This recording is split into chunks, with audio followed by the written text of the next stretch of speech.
There was a huge oak tree in my grandma's backyard when I was about 6 or 7, which has been cut down since. Where I lived, it was uncommon for someone to see an oak tree somewhere in their yard. But this tree was stripped of its bark, making it a grayish color. There were no leaves, and never once did I see anyone I visited. I hated going in the back to play by myself. The branches always seemed to be looming over me, seeming to be dark. Even on a bright and sunny day, one day when I got bored and decided to go outside to play, I decided to swing on the tire attached to the rope hanging on one of the branches. It was innocent enough. My grandmother was inside washing the dishes, but she could see me through the window, as it had direct view to the entire backyard. I sat down and slowly started to swing. The branches croaked and squeaked each time I went back and forth. It sounded like it would break at any moment, but it was actually quite sturdy. I'd used it before. Suddenly, I got a creepy feeling, like something was watching me from above. I looked through the window to see if my grandmother was still there, but when I looked at her, she was looking above me, a terrified look on her face. Her hand covered her mouth. It felt like the sun suddenly vanished and a misty fog rolled in around me. When did I get there? I couldn't move. My fight or flight had me in option 3, frozen. I started hearing a creaking sound on the branch above, like something was swinging back and forth slowly. It wasn't me. I hadn't moved within the last 2 minutes.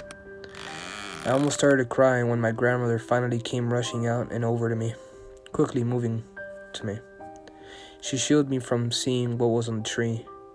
Nothing was said when we got inside, though I think she didn't want to freak me out more than I already was. My grandmother moved from that house a few months later after cutting the tree down.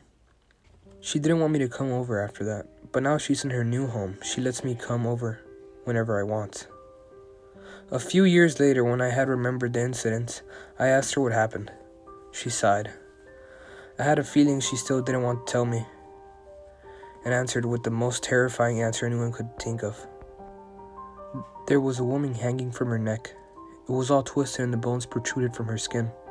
But she wasn't dead. She had a look of death in her eyes and she was fixated on you, struggling to reach you. When I got to you, she started choking on her own blood. After hearing that, I was glad she shielded me from seeing that. I'm happy that I never went back there. And I'm happy that the tree was cut down so no other child has to experience what I went through. I did some research and found out that a couple who had lived in the house before, the husband beat and killed his wife by snapping her neck and hung her under the tree to make it look like a suicide. It seems he wasn't in his right mind.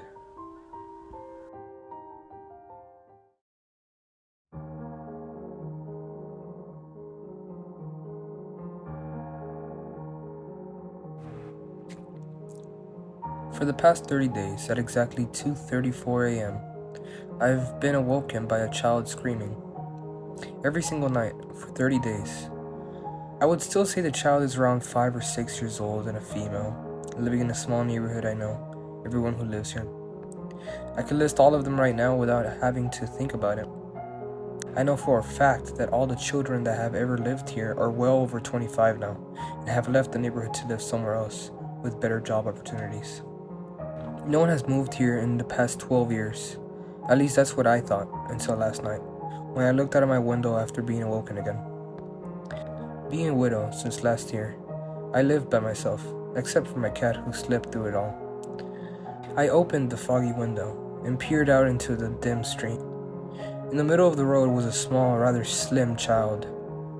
Everything about them seemed normal, except for the fact that they were standing on the road at 2:34 a.m. And their eyes, even squinted out into the dimly lit lane, I could easily make out those eyes. So white, they were almost glowing. There was no visible pupil. Not once did I see them blink. They were just staring straight forward. Suddenly, they fell to the floor, and another scream pierced my ears. There wasn't anyone nearby that could have knocked them over, or a car in sight. It seemed like a huge gust of wind had blown them over, which would make sense, but the weather had been eerily calm all night. I debated whether I should go outside and make sure they are okay, but a part of my brain told me something wasn't right. I stayed put, keeping my eyes on the small child laying on the hard, cold floor. There was no sign of breathing, and I realized they could really be in danger. I reached for my phone, turned it on, no signal. I looked back out into the street, and they were gone, like they had vanished into thin air. I managed to convince myself that it had all been an imagination, and slowly got back into bed. Just as I pulled the covers over myself, I sat up straight and someone knocked again. I reached under my bed for the gun I kept there. In my head, I tried to piece everything together. Suddenly, I realized every night at 2:34, I heard a scream. 2 knocks, then 3, then 4. I started to panic. Fear spread through my body. The door crashed open, and that was when I blacked out. Next thing I knew, I was in the hospital. 3 cops were beside my bed. I closed my eyes again, then heard them speak. They said someone had called them after hearing a scream. They said it sounded like a woman, probably in her 50s. I realized then what that meant.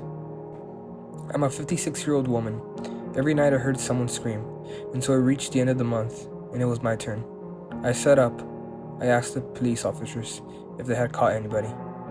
They said no. I asked them who had called. They said it was anonymous. The only clue they had was a ring they found in the middle of the street with the letters RW engraved on it. RW. RW. RW. I scanned my head for people who I knew with those initials. Only one person, my dead husband, Robert White. They asked me if I would like to see the ring in case I could identify it. They brought it to me, and I took it into my hands. I knew this ring. I had the same one on my finger, with my initials on it. This was the ring I had given my husband for our 30th anniversary. He had never taken it off. He was buried in it.